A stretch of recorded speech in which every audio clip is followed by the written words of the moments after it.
Hello, it's Ryan from 2minutetennis.net, and in this video, I'm going to teach you a fundamental concept that you've got to use on your topspin forehand ground stroke. Now, this video is sponsored by playercourt.com. If you want to play more tennis and you want to find people in your local area to compete against or practice with, or a coach who's close to you, use my link in the description, playercourt.com/2minutetennis, to get 50% off when you join.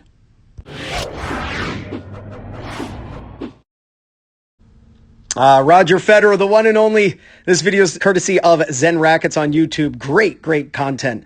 Make sure you subscribe to their channel. All right, here it is right here. This move, I'm going to stop it right now.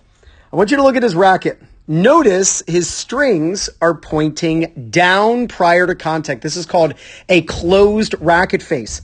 Now, you don't have to use the lag type of swing that Roger's got, where you can see his racket, his strings are facing down at this point. This is the thumbnail picture that I used. Strings pointing down, and then his hand comes forward and the racket lags back. Big pre-stretch in the forearm, butt cap pointing at the ball, and then he contacts, right? So you don't have to use that type of technique where it's a lag. You could just use more of a swing like Serena Williams, where the racket drops behind, kind of like Del Potro as well.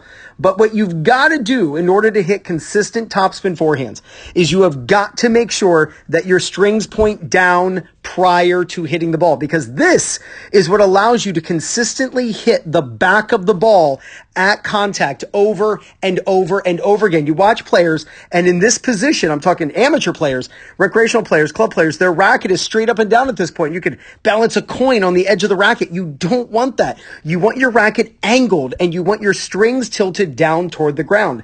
That's what allows you to swing up and out and away from the body and hit incredible topspin. If you are struggling hitting topspin, adding a closed racket face from below the ball to above the ball and spinning up the back of the ball is going to give you the control you've been looking for.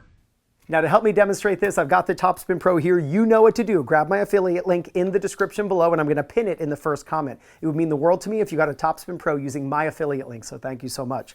It's so simple. Film yourself from the back and check to see what your racket position is when it drops and starts to go toward the ball. Is your racket straight up and down like this, or is your racket closed? You want the racket as it drops to close. Now, it doesn't matter if you use the Roger Federer type of swing or you use the Del Potro type of swing. If you use the Shapo or Nadal type of swing, where it's the racket on the outside of the hand and then the body rotates and the racket lags back and you get a pre-stretch in the forearm, if that's the type of swing you use, great. Just make sure that when the butt cap's pointing at the ball, that your strings are closed, that your strings are pointing down.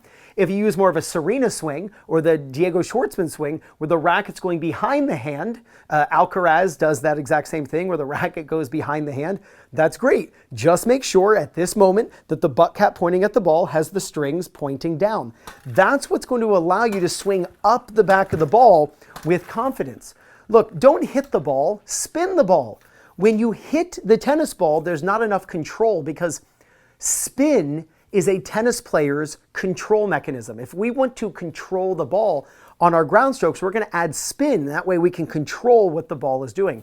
And when it comes to ground strokes, forehand and backhand, 90–95% of the time, it's going to be in your best interest to swing up, because the more you swing up, the more the ball's going to spin down. And you want to be able to swing up with confidence. See, players have their racket, or when players have their racket straight up and down in the back, that's when they hit super flat, because if they swung up, the ball would go way out.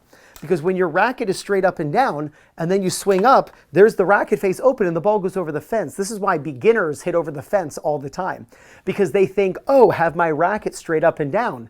But then they don't realize, since our arm is a radius, and as we swing, it opens up the racket. So what we need to do is close the racket face so that at contact, our strings are either facing directly forward or ever so slightly closed. If you swing fast enough, you can get a lot of spin, a lot of drag up off that ball or up off your racket, and the ball does go over and then dips down. But film yourself. Make sure that your racket face is closed, and then go toward the ball with a closed racket face as you spin up the back. And if you do, there's no doubt you're going to gain confidence, win more matches, and play much better tennis.